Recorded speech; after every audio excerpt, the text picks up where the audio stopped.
Hello friends, in this quick tutorial I'm gonna be walking through how to advertise your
important and searchable tags here. And now here you have to put your server description, and must be checked if the server's main theme is NSFW, such as sexually explicit content. So then you have to check this option public, then click on save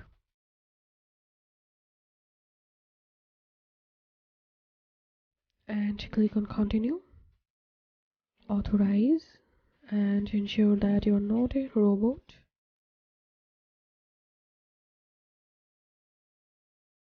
So here you can see this board has been connected to my server, and inside of this board popular website I have successfully listed my two servers. So this was how we can easily advertise our server for free. If you have any questions, feel free to post in description. If you think to see more WordPress videos, please check the links in descriptions. If this video helped you, give a thumbs up and please consider subscribe how to 1 minute. Thank you for watching.